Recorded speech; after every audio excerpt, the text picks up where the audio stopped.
If anyone is still alive out there, listen to me. That was how I started. My voice trembled when I first said it, not because of fear anymore, but because of exhaustion.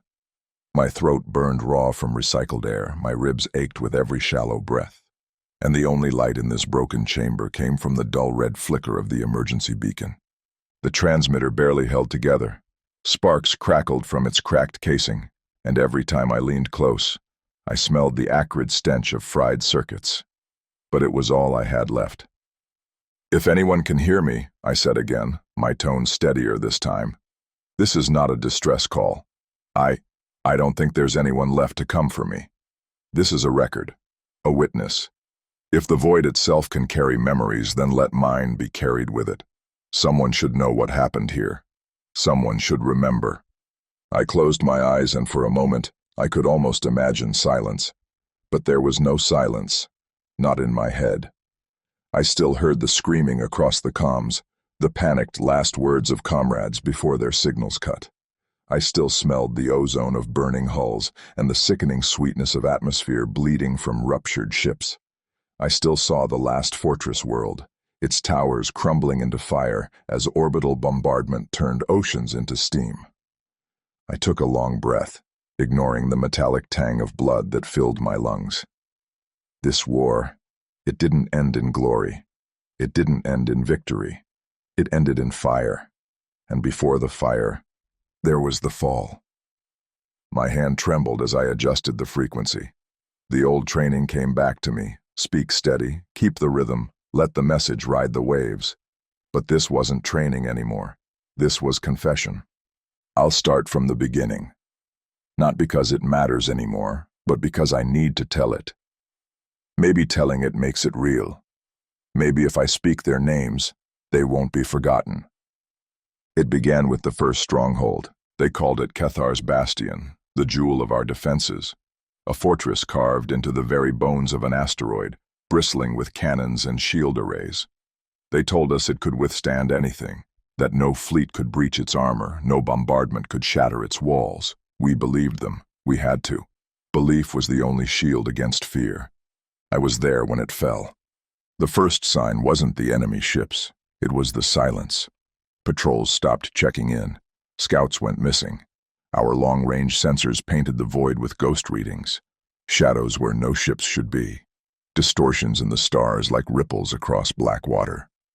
The officers told us it was interference, sensor drift, natural anomalies. But we knew better. When the attack came, it wasn't with the thunder of a fleet descending. It was a whisper, an intrusion through the outer systems, like smoke seeping into a sealed room. By the time the alarm sounded, half the perimeter was already gone. I remember running through the corridors, the klaxons wailing, the bulkheads shuddering under impact.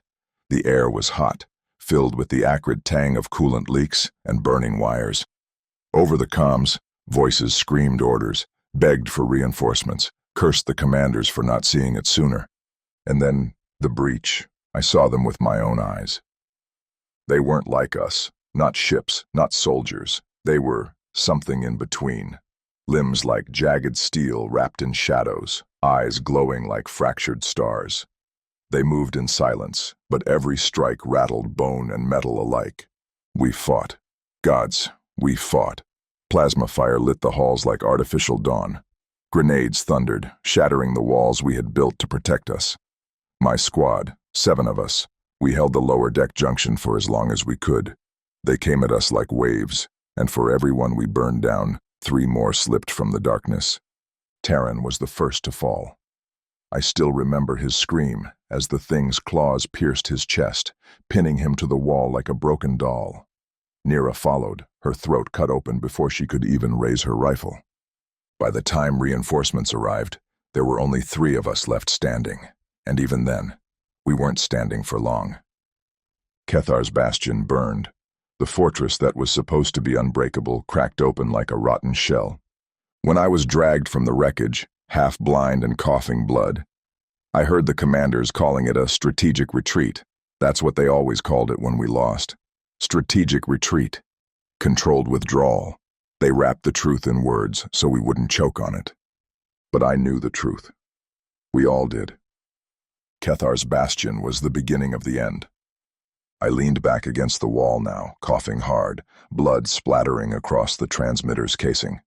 My voice cracked as I forced myself to keep speaking. That was only the first stronghold, I said. After that, one by one they fell. Every citadel, every fortress, every line of defense, they all burned. And with each one we lost not just ground, not just lives, but hope. My fingers tapped unconsciously against the floor.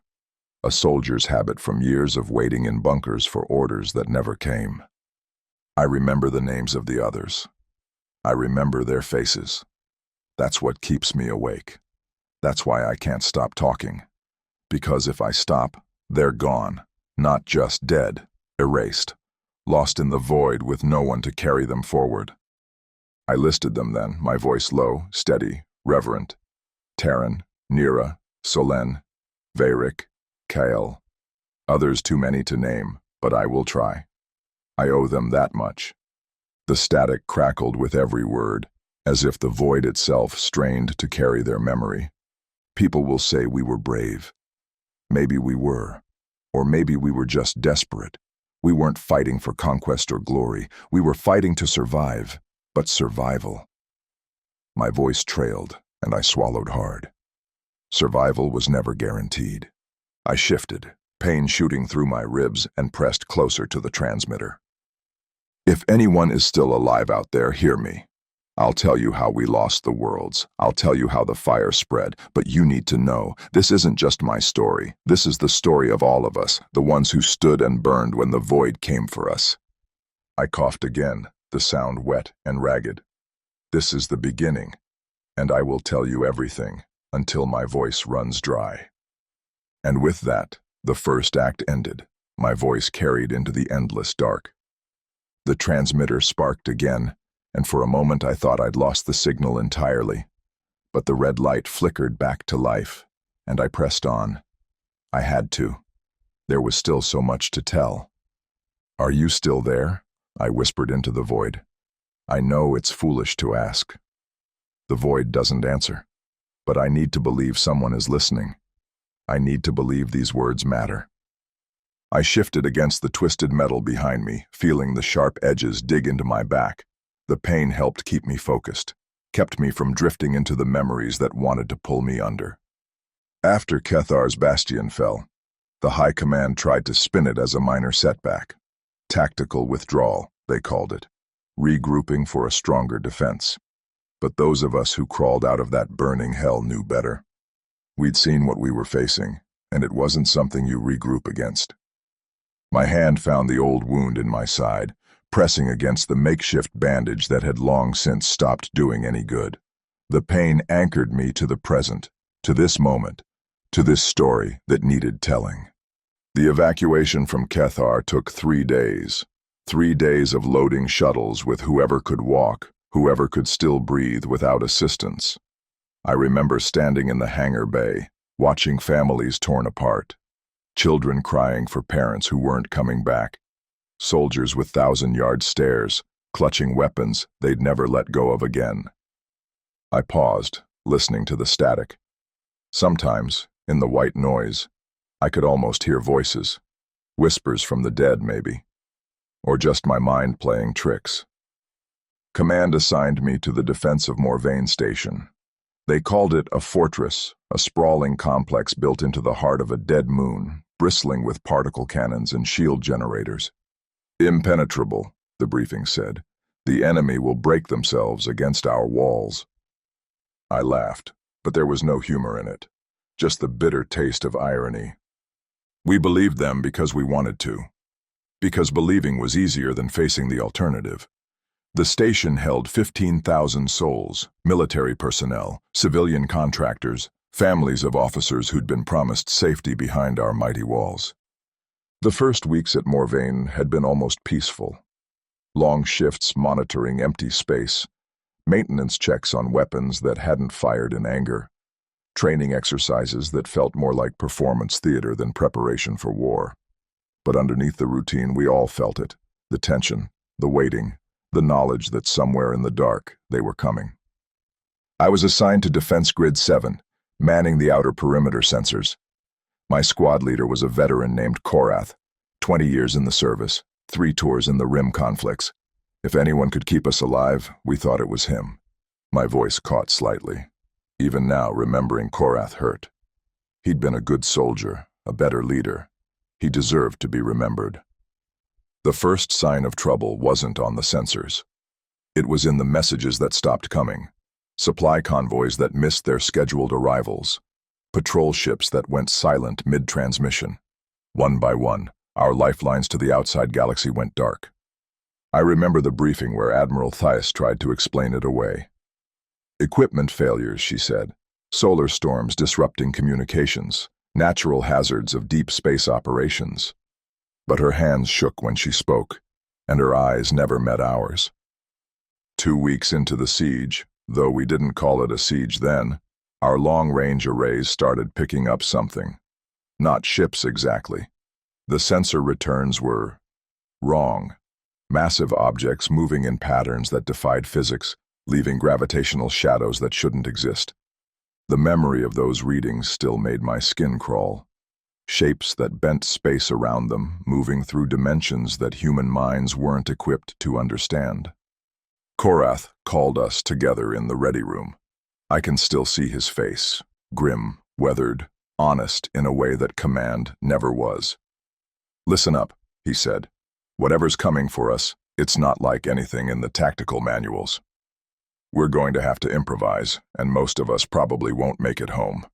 But that doesn't mean we roll over and die." He'd been wrong about one thing, though. None of us made it home. The attack began at 0347 local time. I was on watch when the outer sensor grid started screaming warnings. But the readings made no sense, energy signatures that changed even as we watched them. Mass displacements that violated everything we knew about physics. I closed my eyes, but that only made the memories more vivid. The control room bathed in red emergency lighting, alarms wailing, voices shouting over each other as tactical displays showed impossible things. Then the first wave hit. The station shuddered like a living thing in pain. Corridor lights flickered and died. The artificial gravity hiccuped, sending loose equipment floating through the air before slamming back down. And through it all, that sound. A low, thrumming vibration that seemed to come from inside the station itself. They didn't breach the hull the way normal attackers would. They seeped through it, like water finding cracks in a dam. By the time our internal sensors detected them, they were already in the HAB modules. I remember running through those corridors, plasma rifle in my hands, following Korath toward the sounds of battle. The air tasted wrong, metallic, charged with something that made your teeth ache. Emergency bulkheads sealed themselves behind us, the station's AI trying desperately to contain something that couldn't be contained. The first one I saw was in Corridor C7, hunched over the body of a technician named Yevon. I'd shared meals with Yevon, played cards with him during off-duty hours. Now he was gone. Not just dead, unmade. As if something had reached inside him and unraveled what made him human. The thing that had been feeding on Yevon turned when we arrived. I still dream about those eyes, if they were eyes, swirling voids that seemed to pull at your soul, surrounded by flesh that shifted and flowed like liquid metal. It had too many limbs, all ending in claws that gleamed with their own dark light. Korath opened fire first. His plasma bolts struck home, burning holes through the creature's torso. But it didn't fall. It didn't even seem to notice. It just smiled, with a mouth full of teeth that definitely hadn't been there a second before. The battle in C7 lasted 17 minutes. I know because I was watching the chronometer on my wrist, using it to stay anchored to reality while impossible things happened around me. Plasma fire lit the corridor like a strobe light. The creature moved like smoke, flowing between our shots, striking with claws that could tear through armor plating like paper. Korath held them off while the rest of us retreated. Last thing I saw was him standing in the doorway, emptying magazine after magazine into the dark. He was still firing when the bulkhead sealed between us. My throat tightened. Even now, the memory of leaving him behind felt like betrayal. That was the pattern across the entire station. Small groups of defenders, cut off from each other, fighting desperate holding actions against things that shouldn't exist. The command center went dark first, all senior officers dead or missing. Then the power grid started failing, section by section, like the station itself was dying. I remember huddling with the survivors in Maintenance Bay 12, listening to the sounds echoing through the ventilation system. Screams, gunfire, and underneath it all, that thrumming that seemed to resonate in your bones. Chief Engineer Nara tried to keep us together, keep us focused. She had a plan to reach the escape pods, to get word back to the fleet about what we were facing. Good plan. Might have worked if we'd been fighting anything resembling a normal enemy. But we weren't. And when the bulkheads suddenly became transparent, not broken, just see-through like glass, we realized the creatures had been herding us all along, driving us into smaller and smaller spaces, concentrating us like prey in a trap. The slaughter in Bay 12 lasted 4 minutes. I survived by crawling under a pile of corpses and praying to gods I'd never believed in before that moment. When the sounds finally stopped, I lay there for hours, breathing through my mouth to avoid the smell, waiting for death to find me. Instead, I found silence. The thrumming had stopped. The creatures were gone, vanished as suddenly as they'd appeared. But the station was a tomb, 15,000 souls, reduced to shadows and empty corridors. I made it to the communications array and sent a warning to the fleet, told them what I'd seen, what we'd faced. The response came back 3 hours later. Message unclear. Please clarify tactical situation. They didn't believe me, or couldn't. How do you explain something that exists outside the boundaries of what should be possible? I dragged myself to one of the escape pods and launched into space, leaving Morvain Station behind. As I watched it shrink in my viewport, I saw something that still haunts me.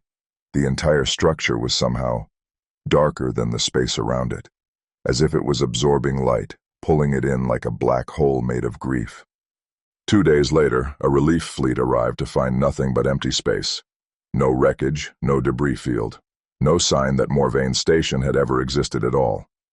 The official report listed it as lost due to catastrophic system failure, another strategic withdrawal, another tactical reassignment.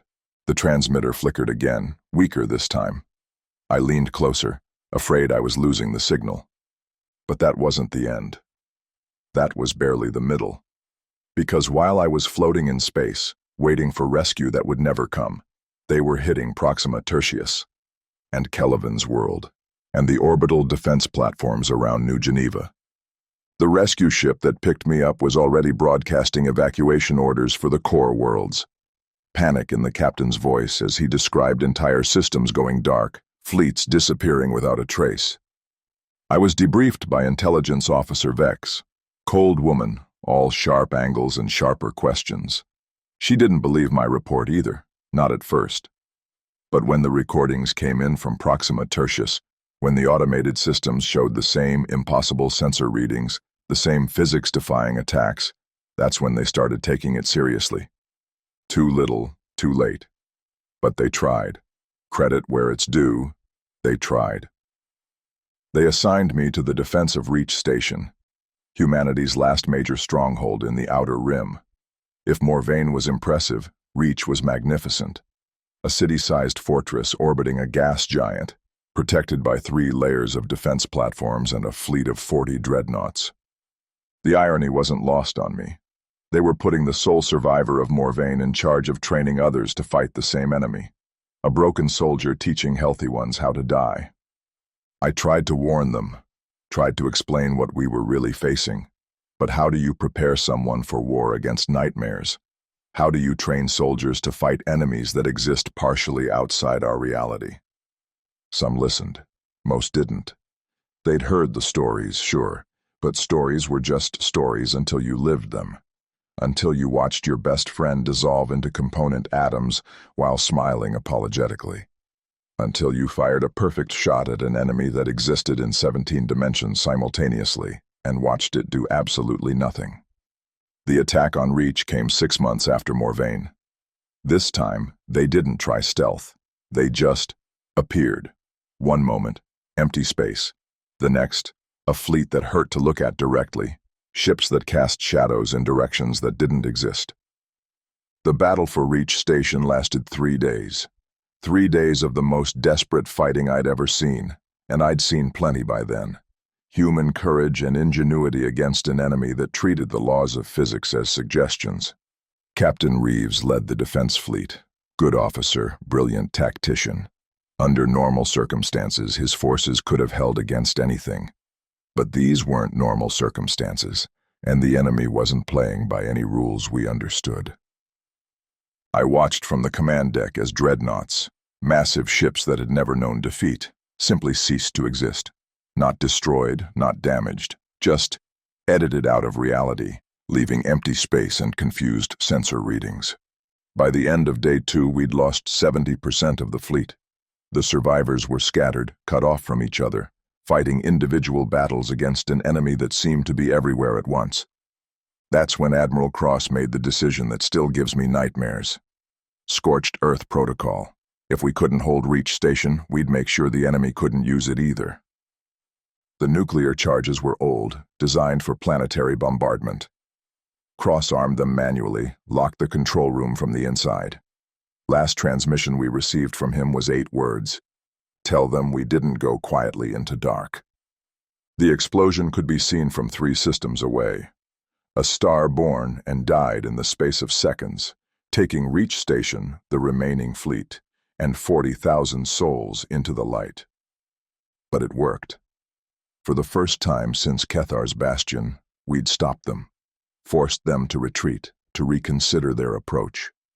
The victory cost us everything we'd been trying to protect, but it proved they could be hurt. I paused, coughing blood onto the transmitter casing. The metallic taste was getting worse, but I pushed on. Had to. The story wasn't finished. That should have been the end of it. Should have been our darkest hour and our greatest triumph rolled into one. But the enemy, they learned from our sacrifice. They adapted. The next attacks were different. No more grand fleets, no more direct assaults. Instead, they came like whispers, like dreams, seeping into our minds and turning our own thoughts against us. Soldiers who'd never shown cowardice suddenly abandoning their posts. Officers giving orders that made no tactical sense. Entire crews walking calmly into airlocks and opening them to space. I was transferred to Earth's defense grid after Reach. Homeworld security, supposedly the safest assignment in human space. But by then, I knew better. There was no safe anywhere. The enemy was coming, and they were bringing the end of everything we'd ever built. The transmitter's red light dimmed, flickered, steadied. I leaned closer, knowing my time was running short. That's when the final phase began. Not the last battle, that was still coming. But the moment when we realized we weren't just fighting for victory anymore, we were fighting for memory, for the right to be remembered after everything else was gone. Static crackled through my words, carrying them into the void. Somewhere in that endless dark, I hoped, someone was listening. Someone who would understand what we'd lost, what we'd sacrificed, what we'd tried to save. Next, I'll tell you about Earth's final hour. About the last fleet, the last battle, the last words of humanity as it faced the end of everything. But for now, I closed my eyes, exhaustion washing over me like a tide. For now, remember their names. Remember Korath. Remember Nara. Remember Admiral Cross and Captain Reeves and all the others who stood against the dark. They deserved better than this ending. They all deserved better. The static swallowed my words, carrying them away into the infinite night. The transmitter was dying. I could feel it in the way the signal wavered, in the growing gaps between my words and the static that carried them. But I couldn't stop. Not yet. Not when I was so close to the end of everything. Can you still hear me out there? I hope you can. Because this is the part that matters most. This is where we made our final stand. I pressed my palm against the wound in my chest, feeling the slow, steady seep of blood between my fingers. How long had I been talking? Hours? Days? Time had lost all meaning in this broken place, this tomb of twisted metal and fading lights.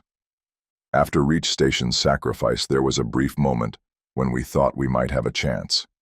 The enemy pulled back, regrouped. For 3 months, the attack stopped completely. Earth's defense grid went to maximum alert. Every ship in the fleet called home. We told ourselves we'd hurt them, made them reconsider. I laughed, but it came out as more of a wheeze. Blood speckled the transmitter's casing. We were wrong.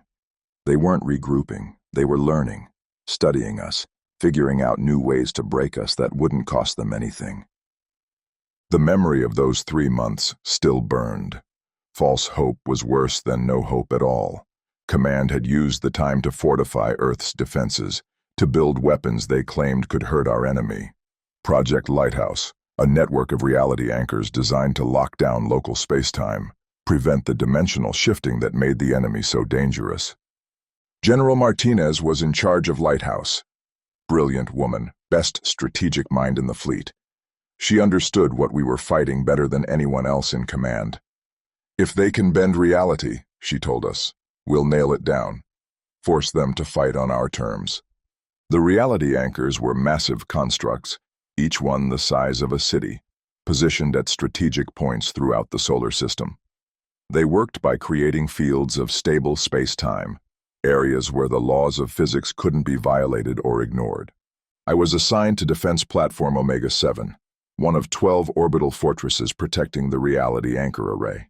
My job was simple: keep the anchors online no matter what came at us. Simple. Nothing about that war had ever been simple. The platform's commander was Colonel Thane, old-school military, the kind of officer who'd rather die than retreat. He'd read my reports from Morvain and Reach, listened to my warnings about what we were facing. Unlike most of command, he believed me. Thane had been a good soldier, maybe the best I'd ever served under. He understood that this wasn't a war in any traditional sense. This was an extermination, and the exterminators didn't care about human concepts like honor or mercy. 3 months and 4 days after Reach Station died, they came back. Not with ships this time, not with fleets or armies or anything we could see coming. They came as whispers in the dark, voices in the static, dreams that felt too real. The first signs were subtle. Communications officers reporting strange interference in their equipment. Navigators claiming their instruments showed stars in impossible positions. Soldiers waking up screaming from nightmares they couldn't remember. Dr. Voss from the Xenopsychology department called it cognitive infiltration. The enemy had learned to attack our minds directly, to plant thoughts and images and compulsions that felt like our own. By the time we realized what was happening, half the defense grid was compromised. I remember standing on Omega-7's observation deck, watching the inner system through reinforced viewports, when Ensign Clark walked up beside me. Nice kid, fresh out of the academy, eager to prove himself in combat. He stood there for maybe 30 seconds, perfectly calm, perfectly normal. Then he drew his sidearm and put it to his head. I tried to stop Clark, but I was too far away. He pulled the trigger before I could reach him, and as he fell, he was smiling, like he'd just remembered something wonderful. That was how it started. Suicides at first, then sabotage, officers giving contradictory orders, technicians disabling critical systems, all of them convinced they were doing the right thing, acting on impulses that felt completely natural. Colonel Thane instituted martial law, but it was too late. The infection, that's what we called it, had spread too far. Within 6 hours, we'd lost 3 defense platforms to equipment failures. 2 more went dark without explanation. The reality anchors began failing next, not all at once. That would have been too obvious. One by one, their containment fields flickered and died, opening gaps in our defenses that the enemy could exploit. I was in the command center when the first wave materialized. They didn't emerge from hyperspace or drop out of warp. They just weren't there, and then they were. Hundreds of ships that hurt to look at directly, their hulls seeming to exist in more dimensions than human eyes could process. The battle for Earth's orbital space was unlike anything in recorded history. Our fleet opened fire with every weapon we had: particle beams, fusion torpedoes, gravity bombs that could crack planets. The enemy ships absorbed it all without seeming to notice. Admiral Chen led the first attack wave personally, taking his flagship straight into the heart of their formation. I watched through the tactical displays as the indomitable, humanity's most powerful dreadnought, simply ceased to exist, not destroyed, not damaged, just edited out of reality like a typo being corrected. But we kept fighting. What else could we do? Surrender wasn't an option against an enemy that saw us as less than insects, as obstacles to be removed, rather than opponents to be defeated. The remaining reality anchors started overloading under the strain. Dr. Martinez had warned us this might happen. The fields couldn't contain that much dimensional distortion indefinitely. But we needed them to hold just a little longer. I was coordinating the defense of Anchor Station Beta when the enemy finally showed their true faces. Not the twisted creatures we'd fought on Morvain or Reach, but something far worse. Beings of pure void. Darkness given form and purpose. They communicated with us then, not in words, but in images burned directly into our minds. I saw what they were, where they came from. A realm beyond space and time, where reality itself was just another tool to be shaped and discarded. The images were fragmentary, alien, almost incomprehensible to human consciousness. I caught glimpses of vast cities that existed in 17 dimensions simultaneously, of beings that fed on the collapse of entire universes, of a war that had been raging since before the first stars were born. We weren't the first species they'd encountered. There had been others, civilizations far older and more advanced than ours. I saw their final moments, their last desperate stands, their extinction. All of it meaningless to entities that measured time in the deaths of galaxies. But even knowing that, even understanding the futility of it all, we kept fighting, because that's what humans do. We fight impossible odds. We stand against the dark even when we know we can't win. The last reality anchor went critical at 14:47 hours local time. When it exploded, it took 3 enemy vessels with it, the first casualties we'd managed to inflict in the entire battle. The victory lasted exactly 17 seconds. Then their retaliation began. What followed wasn't a battle. It was an execution. The enemy ships descended on Earth like a plague, their weapons turning cities to ash, boiling oceans into steam. But they weren't just destroying our world. They were unmaking it, erasing it from existence piece by piece. I was on a transport fleeing the outer system when I saw Earth die. Not destroyed, unmade. The planet simply faded from existence, taking 4 billion souls with it into the void. One moment it was there, blue and beautiful and home. The next, there was just empty space where humanity had been born. The transport shuddered around me as the gravitational shock wave hit us. Without Earth's mass to anchor the system, everything began flying apart. Luna spiraled away into deep space. Mars cracked open like an egg. The sun itself flickered, its fusion disrupted by the reality distortion. Captain Reese tried to get us to the Proxima colonies, but the enemy was everywhere now. They weren't just attacking ships. They were unraveling space-time itself, making travel impossible. One by one, the other transports winked out of existence. I remember floating in the observation lounge, watching stars disappear from the sky. Not going out, just ceasing to be, leaving gaps in the cosmic tapestry that hurt to look at. The enemy was erasing everything, rewriting the universe to exclude any trace of human civilization. We made it as far as the Centauri jump gate before they caught us. The transport's hull began to soften, I guess is the word, like reality was becoming negotiable. The air tasted wrong. People started screaming and couldn't stop. I was in the armory when the hull breached. Not the kind of breach you get from weapons fire. This was reality itself coming undone. Physics giving up and going home.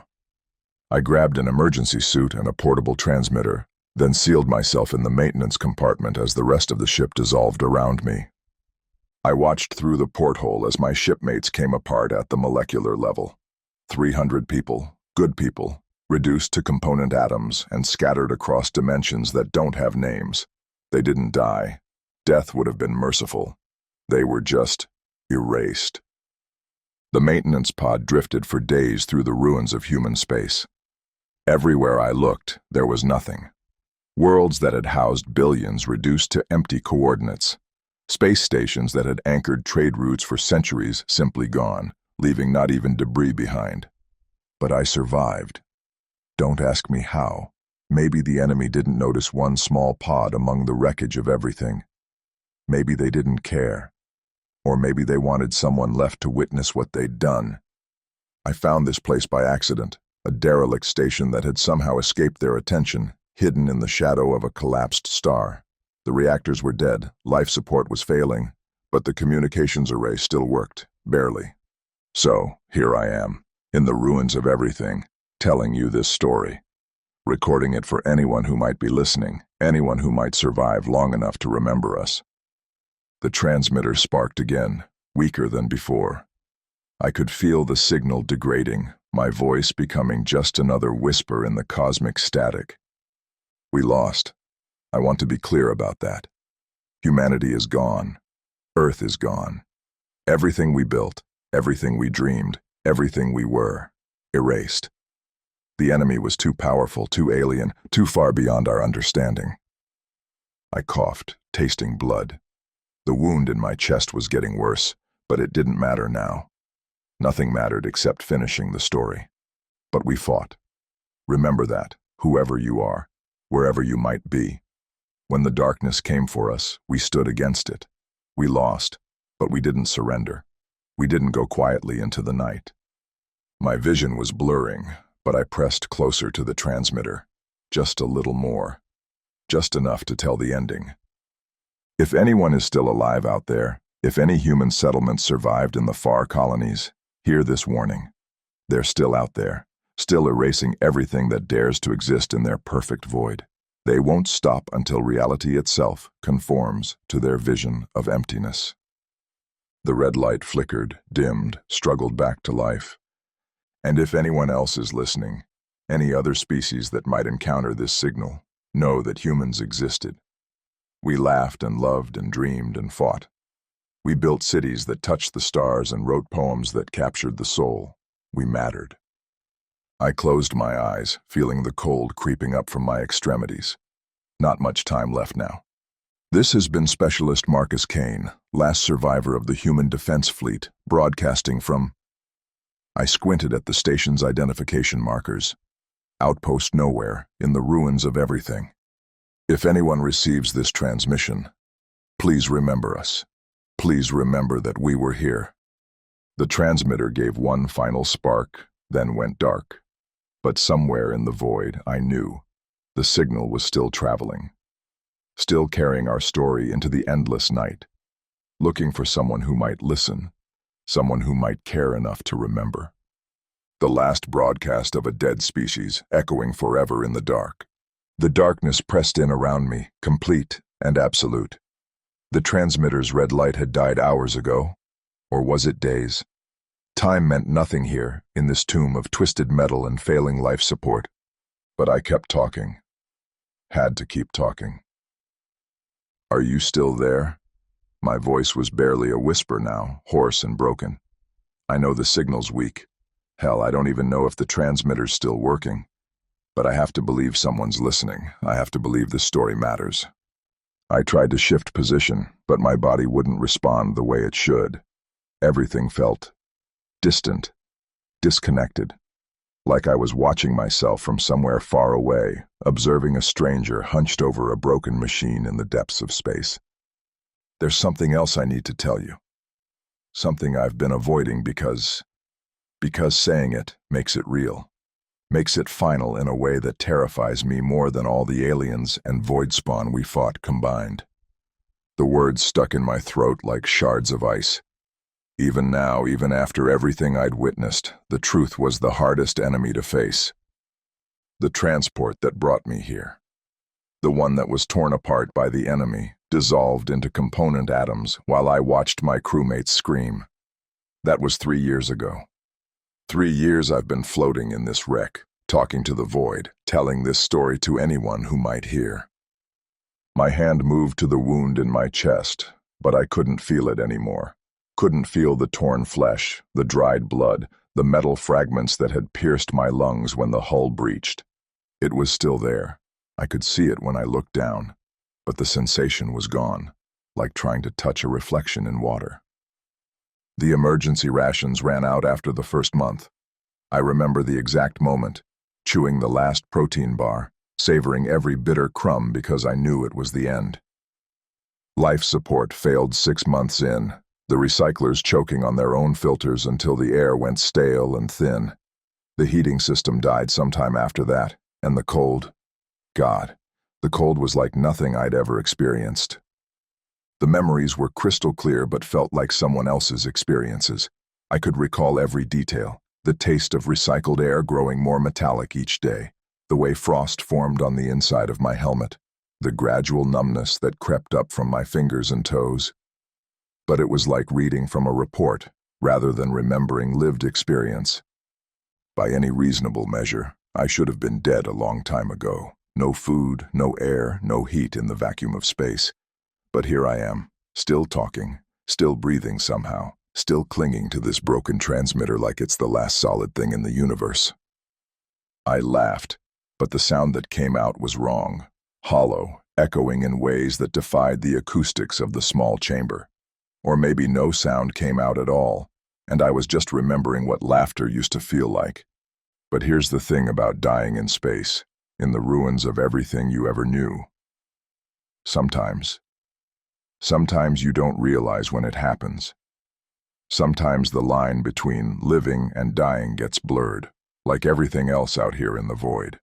Sometimes you just keep going, keep talking, keep pretending that breath in your lungs and blood in your veins mean something. The station around me groaned and shifted, metal contracting in the absolute cold. But as I listened more carefully, I realized the sounds weren't coming from the structure itself. They were coming from inside my head. Phantom noises, echoes of memories, the brain's desperate attempt to fill silence with something familiar. I remember the first few days clearly enough, drifting through the debris field where Earth used to be, trying to jury-rig a distress beacon with components that were never meant to work together. Circuit boards from the navigation computer, power cells from emergency lighting, quantum entanglement communicators torn from their housings and rewired with desperate hands. Those early days had been filled with hope, with the absolute certainty that someone would come for me. The universe was vast, but humanity had spread far. Surely some colonies had survived, some fleet elements had escaped, some outpost in the rim territories had weathered the storm. I was so sure someone would come for me. So certain there had to be other survivors out there, picking up the pieces, planning a counterattack, rebuilding what the enemy had destroyed. Every time I sent out that distress call, I expected an answer within hours. But hours became days, and days became weeks, and weeks became something longer that I stopped measuring because the numbers hurt too much to contemplate. The first time I tried to broadcast, I was still rational, still thinking like a soldier making a proper report. This is Specialist Marcus Kane, service number 7749-Delta-Rho, requesting immediate evacuation from coordinates. All very official, very by the book, following protocol even when protocol had been incinerated along with everything else. I could still remember the exact words, the careful military precision of my diction, the way I held my voice steady despite the growing certainty that no one was listening. That first transmission had lasted 47 minutes, a complete tactical overview of the final battle, casualty reports, strategic assessments, recommendations for future defensive actions. But weeks turned into months, and months turned into something else, something longer. The isolation started getting to me, eating away at the edges of my sanity like acid-dissolving metal. That's when I started talking to myself, started telling the story, not as a report, but as a confession. The transition had been gradual. Military briefings became personal accounts. Tactical assessments became memories of friends who would never laugh again. Strategic recommendations became desperate pleas for someone, anyone, to remember that we had existed. I told myself I was keeping the transmitter running, keeping the signal broadcasting. Had to tell the story, had to make sure someone remembered. But the funny thing about delusions is how real they feel when you're living them, how convincing they become when they're all you have left. The transmitter sat before me, its surface covered in a layer of frost that never seemed to melt. The controls were familiar under my fingers, but lately, when I reached for them, my hands sometimes passed through the metal like it was made of shadows. I told myself it was the cold affecting my motor control, but deep down, I knew better. The truth is, I don't know when I died. Could have been in that first week, when the pod's life support finally gave out and I took that last breath of recycled air. Could have been later, when the cold seeped through the hull and into my bones, when hypothermia finally claimed what the enemy's weapons couldn't. I tried to remember the moment of dying, but there was nothing. No dramatic last breath, no flash of light, no sense of crossing from one state of being to another. Just a gradual fading, like a radio signal becoming weaker and weaker until you couldn't tell if it was still transmitting or if you were just hearing echoes. Hell, maybe I died on the transport with everyone else, and everything since then has been some kind of fever dream. Some final firing of synapses as my brain shut down, creating this elaborate fantasy where I survived just long enough to tell the story. The more I thought about it, the more sense it made. The transport had been torn apart on a molecular level, reality itself unraveling around us as the enemy's weapons did their work. How could anyone survive that? How could flesh and blood endure what even steel and composite armor couldn't withstand? But does it matter? Does it matter if I'm alive or dead? If this broadcast is real, or just the phantom signals of a broken mind drifting through space? The story is still true. The war still happened. Humanity still fought and lost, and deserves to be remembered. I tried to touch the transmitter again, but my hand passed through it like smoke passing through glass. Or maybe the transmitter passed through my hand. It was hard to tell which was solid and which was phantom in this place between existence and void. The station shuddered around me, or maybe I was the one shuddering. The boundaries between self and space were getting blurry, like watercolors bleeding together in the rain. I could feel myself spreading out, becoming part of the cosmic background radiation, my consciousness dissolving into the quantum foam that underlay reality. Sometimes I forgot where I ended and the universe began. Was that my heartbeat I felt, or the pulse of distant pulsars? Were those my thoughts, or radio signals from civilizations that had died before Earth was born? The distinction seemed less and less important with each passing moment. I've been broadcasting this story for 3 years, thinking I was sending it out into the void for someone to find. But maybe the broadcast has been playing all along. Maybe it started the moment I died and just kept going, an echo trapped in the quantum foam, repeating itself forever. The thought should have terrified me, but instead, it brought a strange kind of peace. If this was a ghost signal, if I was nothing more than a phantom repeating the same transmission into eternity, then at least the story would survive. At least someone, someday, might stumble across it in the cosmic static and know what had happened here. I can see them now, all the others who died in this war. Not with my eyes, those stopped working properly a long time ago, but with something deeper. Korath is here, standing firm in the corridor of Morvain Station while impossible things tear through his squad. His face is calm, resigned, but his eyes burn with the fierce determination that made him the best squad leader I ever served under. Korath turned to look at me, and for a moment, I thought he was going to speak, but instead, he just nodded once, the same gesture he'd used during briefings when he wanted to acknowledge something without breaking protocol. Then he faded back into the memory, back into the quantum entanglement of past and present that seemed to define existence in this place. Admiral Cross is here too, arming the charges that will turn Reach Station into a funeral pyre, bright enough to be seen from 3 systems away. Her hands are steady on the detonator, even though she knows she's about to erase herself from existence. "Tell them we didn't go quietly into the dark," she says, and her words echo through dimensions that don't have names.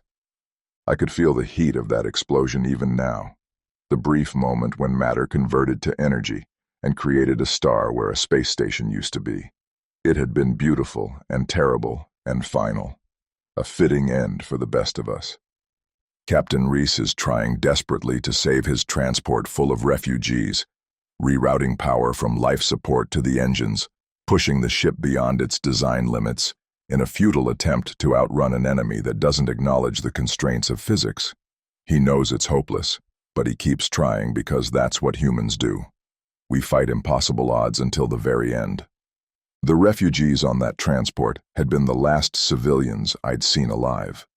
Families fleeing the destruction of their homeworlds, children who would never grow up to see the stars humanity had claimed as their birthright. They'd looked to Reese with such trust, such faith that he could somehow save them from the unthinkable. They're all here with me, in this endless moment between transmission and reception. All the voices that need to be heard, all the stories that deserve telling. We're a chorus of the dead, singing the song of a species that dared to exist in a universe that wanted us gone. The chorus was growing stronger now, more voices joining with each passing moment. Soldiers from a dozen different battles, civilians who'd died in the orbital bombardments, children whose only crime was being born human in a cosmos that had no place for us. Dr. Martinez is here, explaining the theoretical framework behind the reality anchors that were supposed to save us all. Her equations dance in the void like living things, mathematical poetry that describes the fundamental nature of space-time. She never lived to see her theories proven wrong, never learned that some enemies exist outside the boundaries of what equations can contain.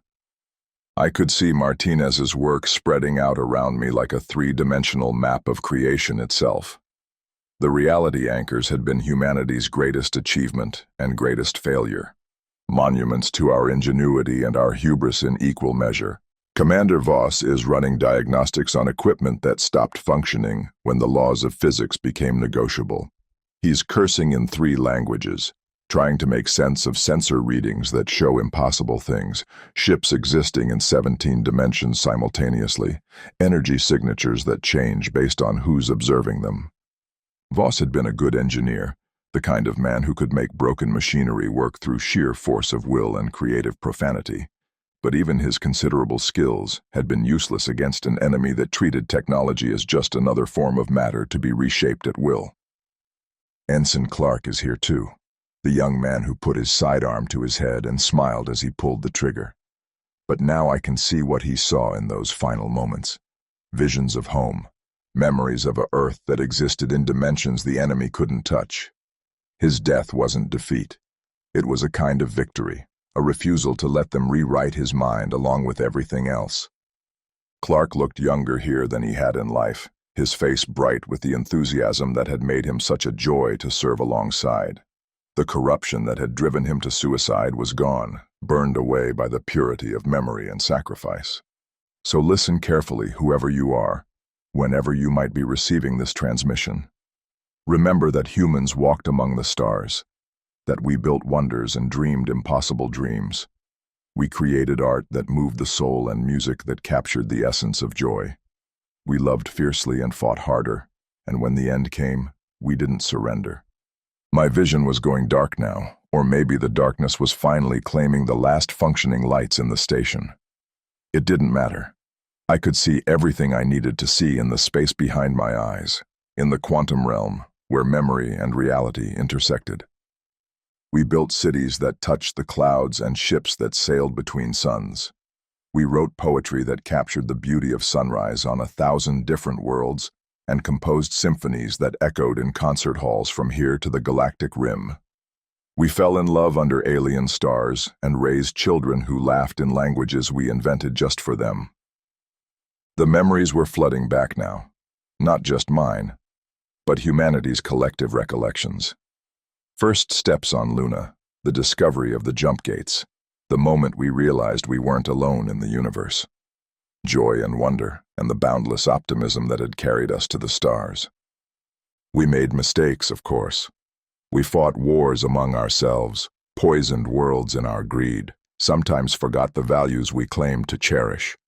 But we also created beauty beyond measure, showed kindness to strangers, sacrificed ourselves for ideals that meant more than individual survival. Even our flaws had been fundamentally human, born from passions and desires that made us who we were. We'd been imperfect, but we'd been real.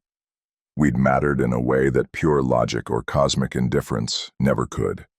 And if you're human, if somehow, impossibly, some of our kind survived in the far colonies or the deep void, if you're listening to this ghost signal from beyond the grave, then know this: you are not alone. We are with you, all of us who fell before. I could feel them gathering around me, the entire species condensed into this single moment of transmission. Every human who had ever lived, ever died, ever dreamed of something better than what they were given. We were a constellation of consciousness, points of light in the cosmic dark. We are the ghost in the signal, the echo in the static, the whisper in the dark that says you matter. When you look up at the stars and feel that ache of longing, that sense that you belong among them despite everything that tries to keep you earthbound, that's us calling to you across the void. The transmission was becoming something more than words now, encoding itself into the fundamental structure of space-time. Every photon carried our story. Every quantum fluctuation bore witness to what we had been. We are in the aurora that dances across alien skies, in the rhythm of pulsars counting out the heartbeat of the cosmos, in the solar wind that carries our atoms to the furthest reaches of creation. We are the pattern in the chaos, the signal in the noise, the proof that consciousness can emerge from mere matter and dare to call itself important. The cold was complete now, but it didn't hurt anymore. Nothing hurt. I was beyond pain, beyond feeling, beyond everything except the need to finish the story and make sure it echoed through eternity. This is Specialist Marcus Kane, broadcasting from nowhere to no one, forever. The last voice of humanity, echoing through eternity. If anyone is listening, if anyone ever listens, remember us. Remember that we stood against the dark and refused to be forgotten. The transmitter flickered one last time, or maybe that was just my dying synapses firing their final signals. Hard to know the difference when you existed in the quantum spaces between life and death, between memory and reality, between the last breath and the first word of the eternal story. Remember our laughter, our tears, our songs, our dreams. Remember the way we loved without reservation and fought without surrender. Remember that in a universe vast and cold and empty, we dared to say that consciousness matters, that individual lives have meaning, that the brief spark of awareness is worth protecting against the infinite dark. The signal began to fade, but not into silence, into something deeper, more fundamental. The transmission was becoming part of the cosmic background radiation, encoding itself into the very structure of reality. And maybe, if you listen very carefully to the spaces between heartbeats, to the pause between thunder and lightning, to the silence between notes of music, you'll hear us there, waiting, watching, remembering what it was like to be alive in a universe that tried so hard to convince us we didn't matter. The words were becoming light now, photons carrying their cargo of memory across impossible distances. Every star that received them would know our story. Every planet they touched would carry the echo of human dreams. This transmission ends now, but it also begins. It will play forever in the quantum foam, repeating our story to anyone who develops the technology to hear it. We are your predecessors, your cautionary tale, your proof that consciousness can bloom even in the harshest soil. I could feel myself dissolving into the signal, becoming one with the transmission that would carry our story through eternity. It wasn't death, it was transformation, a metamorphosis from flesh and blood into pure information, pure memory, pure meaning.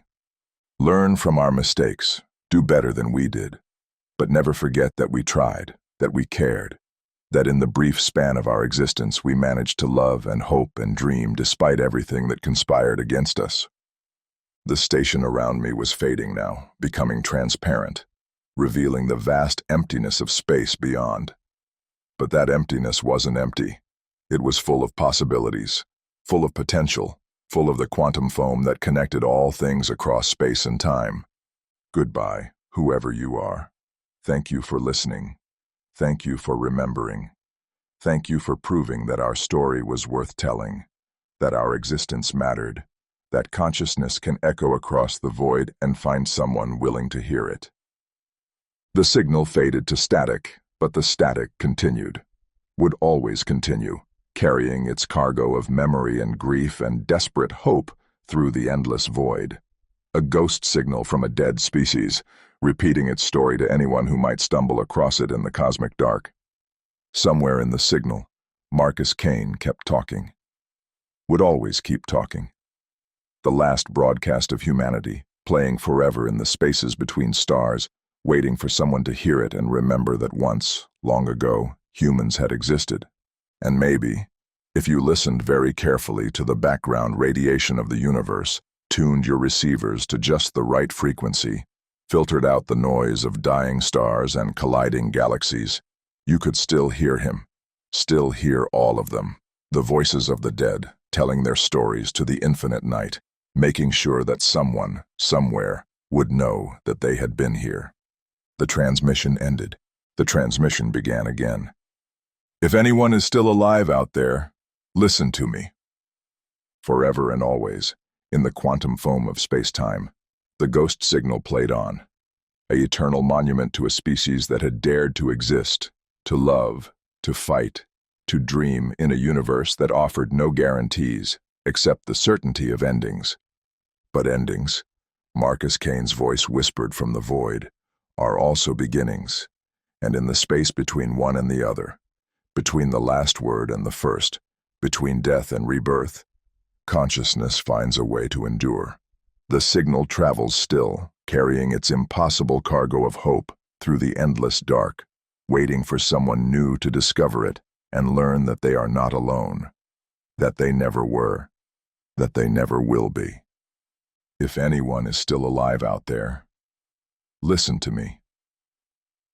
The last broadcast of humanity echoes on, forever and always in the spaces between the stars.